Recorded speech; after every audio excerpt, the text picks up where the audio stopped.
Welcome to part 2 on how to draw short fur on this adorable dog. In this episode, I will be completing the dog portrait. In part 1, I showed you how to draw realistic eyes and the dog's nose. So now I want to focus on shading and drawing the fur details to complete this portrait. If you haven't seen part 1, I will put up a link here up in the corner for you if you'd like to go back to it before moving on to part 2. I am going to continue by working on the dog's ears. I just need to establish a base layer and some tonal values to create a base that I can blend more pastels over when I'm ready to add some of the fur details. I am using a large paper stump to blend these colors into the grain of the paper and establish my base foundation for this portrait.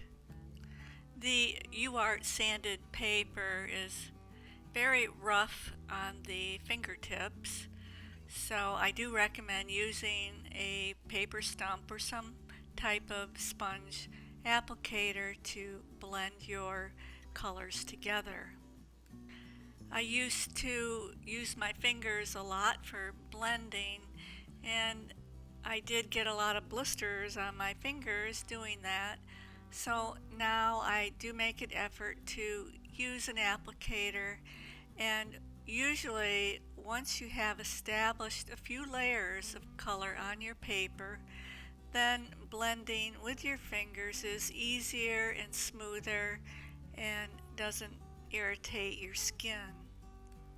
But for now, I want to just establish some shading of the inner canal and areas inside the dog's ears just for placement for now, and I won't be adding any real details at this time.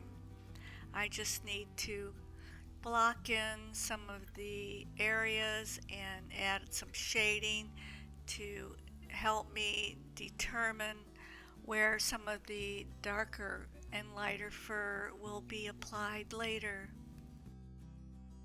The inside of the dog's ears is of a light pink color, so I had selected my pink pastel for that, and I'm using a dark rose color for the shading beneath the folds of the ears and for the inner ear shapes.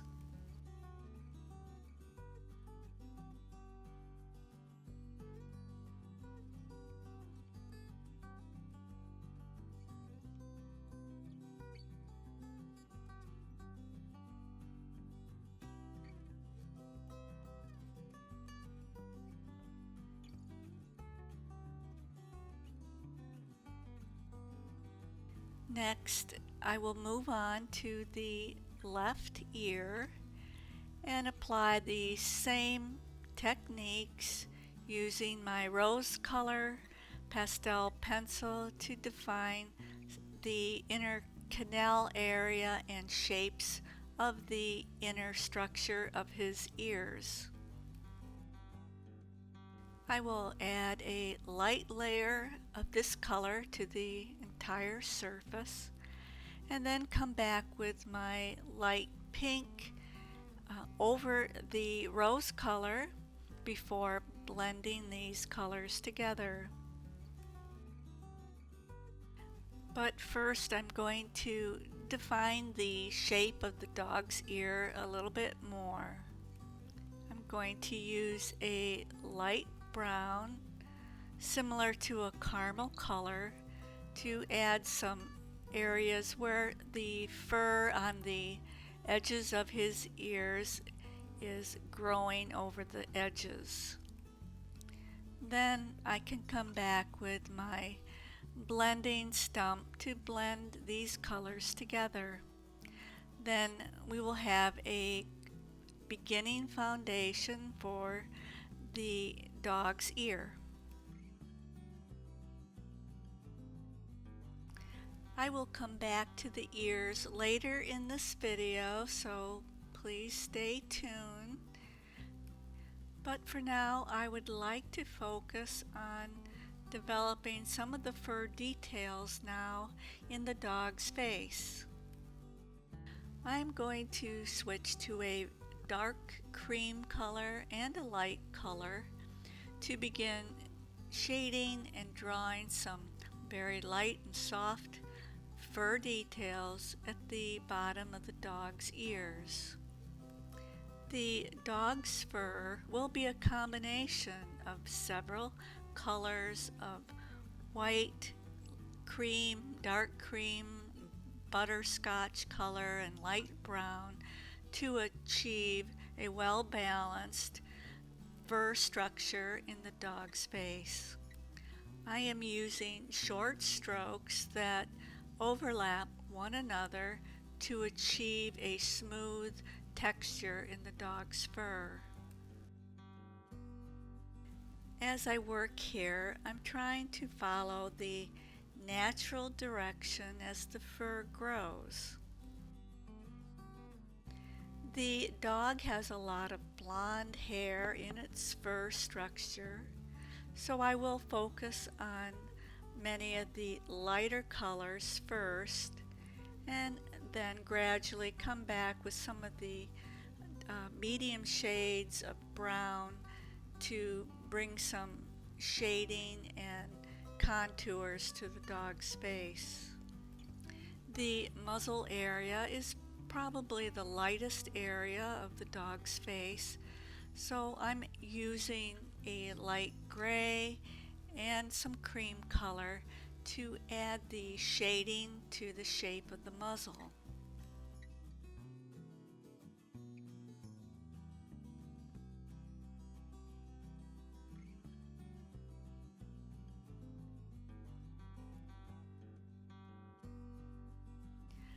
I am adding a little bit of the white fur to the forehead area, since in the center of his forehead is the whitest area of his fur.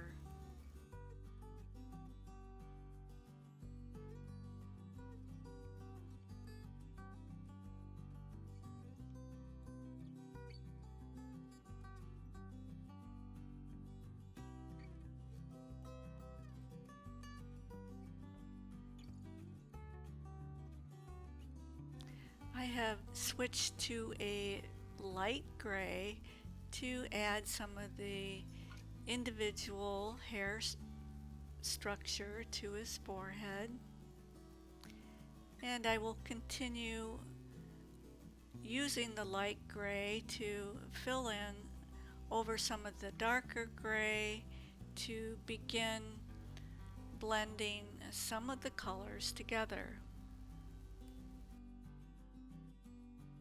I'm going to use the light gray on the bridge of his muzzle area, and this will help contour and highlight the surface of his muzzle area. I will use a little bit of white around the bridge of his nose. Some of the fur around his nose is a little bit longer, so I'll use my white to define the longer fur. Before I finish his muzzle area fur, I'd like to begin developing the fur in his neck area. I am using a light and medium color brown to begin shading this area. And I will use a darker brown for the darker shadowed areas. As the dog turns his head, he creates a couple of folds of skin in his neck area. I'll blend this area a little bit with the paper stump, and then I'm going to come back with a cream color with a yellowish butterscotch color to shade in the area of his neckline where the skin is folding over. These folds will be a lighter shade, but the crease between the folds will be a darker value where a shadow is being cast. And the fur is becoming a warmer brown as we become closer to the shoulder area of the dog.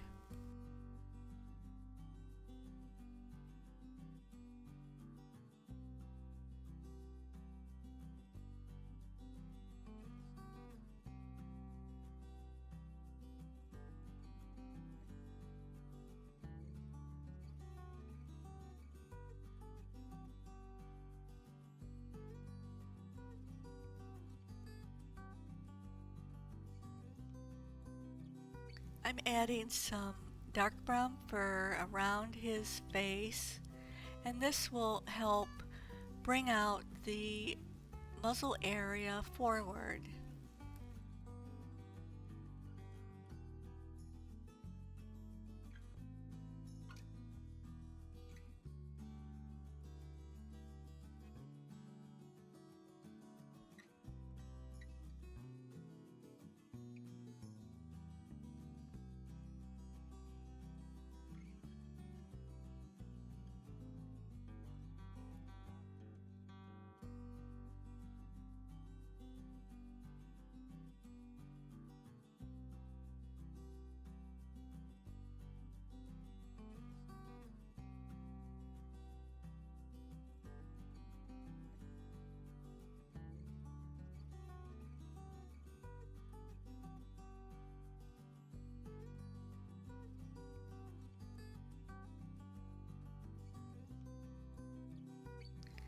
So before I add fur details to the dog's muzzle area, I want to define the growth pattern of the whiskers that seem to grow in a formation of rows alongside the muzzle and to the front part of the muzzle. I'm using my medium gray pastel to help define the positions of these rows of whiskers. So you can see the rows wrapping around the front of the muzzle. I am lightly sketching in some of the growth patterns of the fur and placement where some of these longer whiskers will be.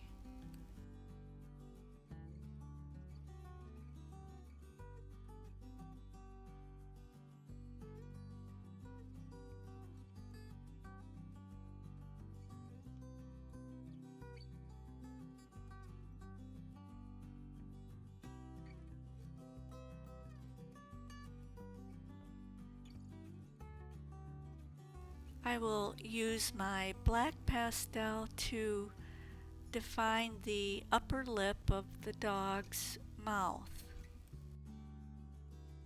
The fur around his mouth is darker, and I'm going to place some of the longer whiskers around the mouth area. He also has a little longer and coarser hair just above the nose and the bottom lip. And I will use my rubber-tipped blending stick to blend some of these fur details and darker values together. I need to shade the neckline fur before I can add some of the longer whiskers that overlap the neckline area.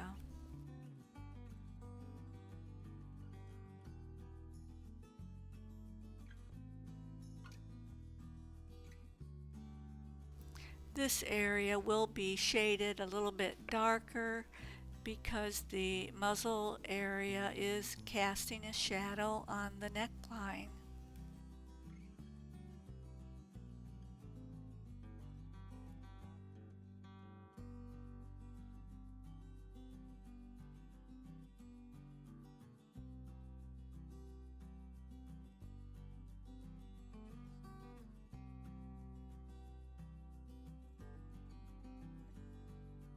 I'm going to add some darker fur underneath the dog's nose. Once I've added this base layer of dark fur underneath his nose and above his lip, I will be able to come back with shades of gray and white to build a thick layer in the whiskers.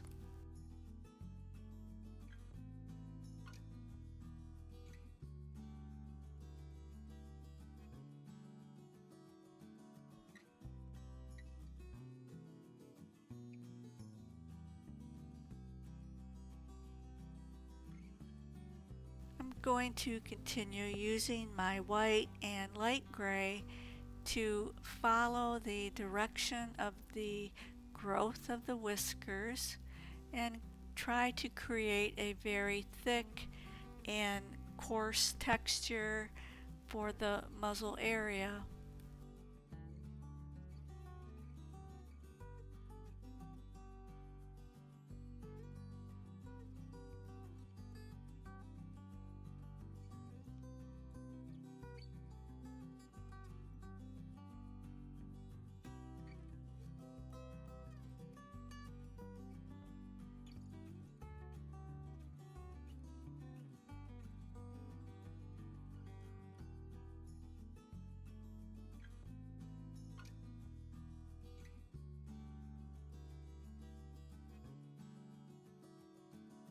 Some of the fur in his neckline area is a little bit longer and heavier, so I'm gradually building the texture and length of the fur using a medium shade of brown.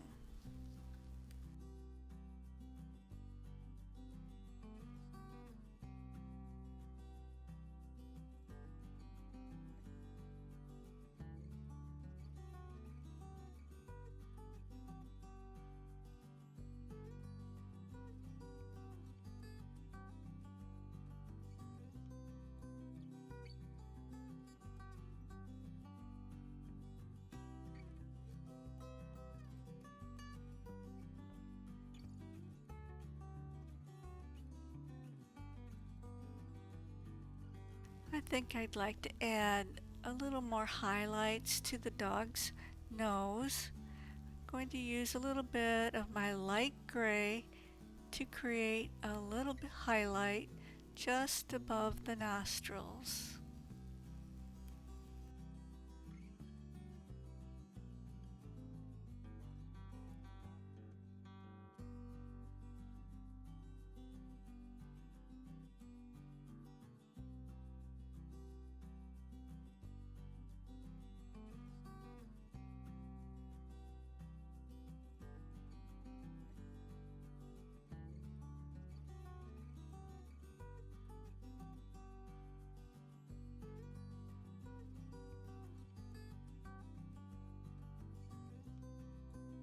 I think I'll add a few more white whiskers in the front of his muzzle area.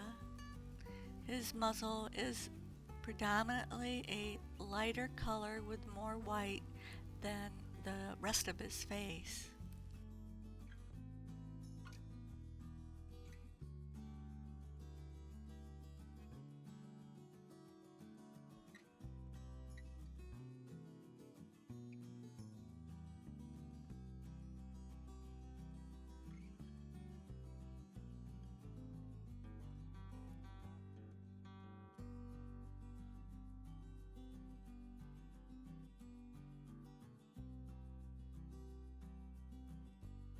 I'm going to move down his shoulder a little bit to add a base layer of color.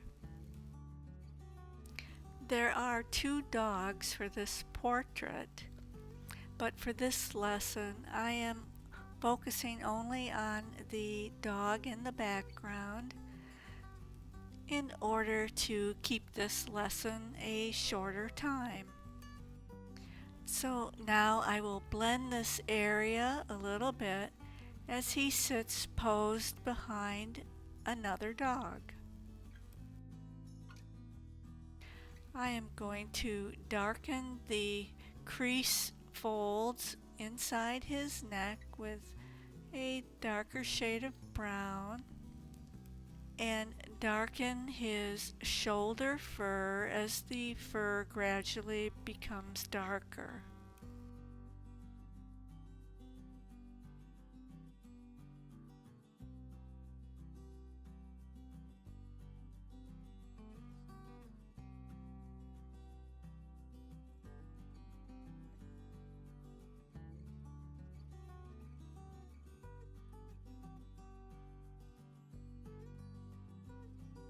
There are several variations of tonal value in his neckline fur.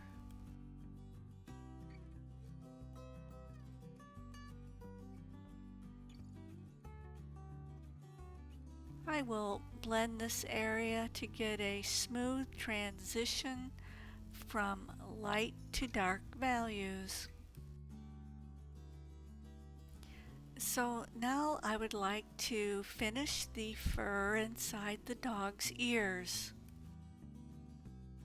The fur is the heaviest along the edges of the ears and just inside the base of the ears.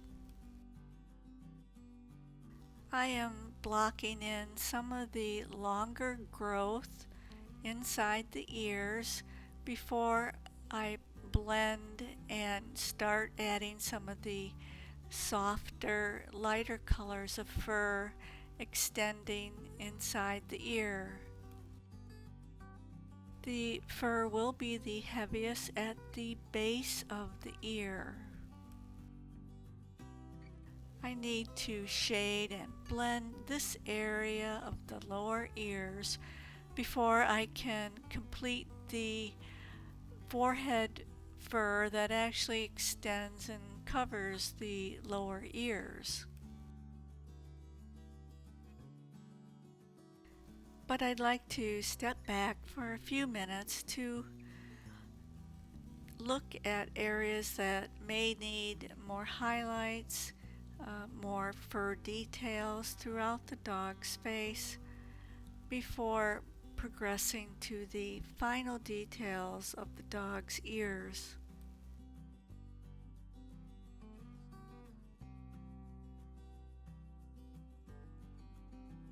I'm going to add a little bit of this sienna color underneath the dog's eyes. This will add a little more shape along the eyes and define the fur color a little better. The dog has a little bit of a patch of brown fur just below the whiter shade of lashes beneath the dog's eyes.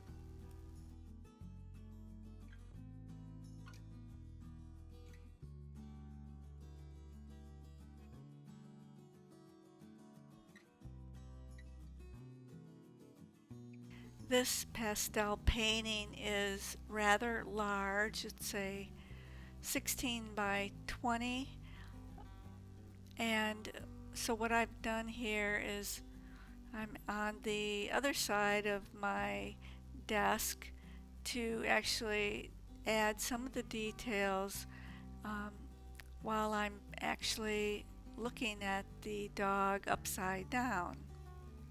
When working with a very large portrait, sometimes it's better just to turn the painting around or move to the other side so that you can reach the area you're working on much easier rather than stretching your arm across the entire painting. Many artists may use their easel to do a painting like this, but Turning the painting around as I am working on it does work very well too. I am blocking in some of the fur in the dog's ears and being careful to follow along the contours of the inner ear. The fur will be longer inside the ears, but I will not be able to overlap the fur into the background until I've actually applied a background color to the painting. I will extend it the best I can, but I think the texture and the individual hairs are becoming more prominent, and it has a very soft, fluffy texture.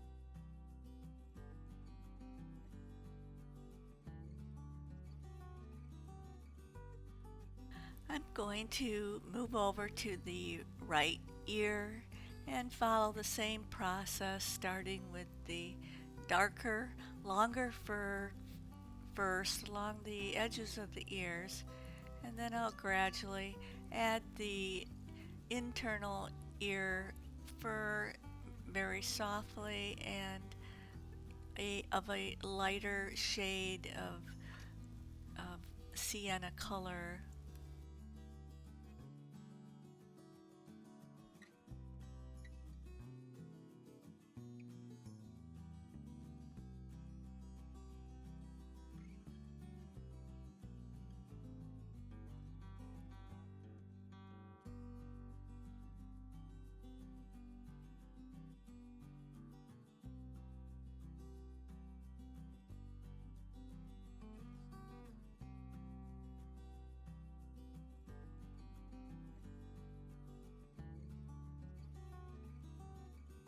The light fur in the ears is almost done. I'm just going to add a few more highlights to the areas that the light source is reflecting on.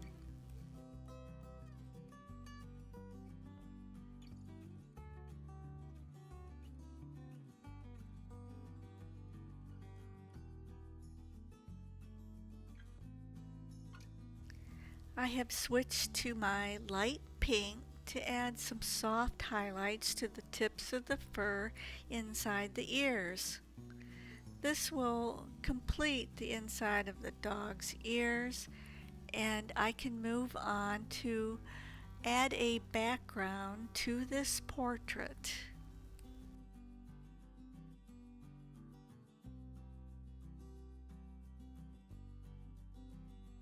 I will start the background using a very light blue to establish a base layer for this background. Next, I will blend it with a sponge applicator to push the value into the paper so that I can add more layers on top of it. I am using a piece of some pipe insulation that I cut off to blend the background. I am using a medium shade of gray for my second layer, and I will blend this before applying a darker shade of gray.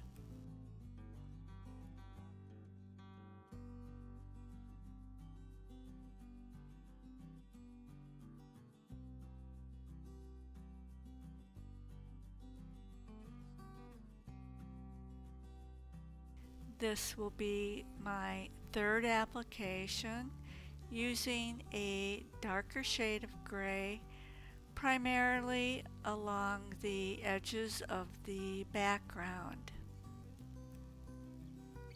Then with a deep shade of gray in the very upper corners of the portrait that I will now blend together and try to achieve a cloudy appearance in the texture of the background.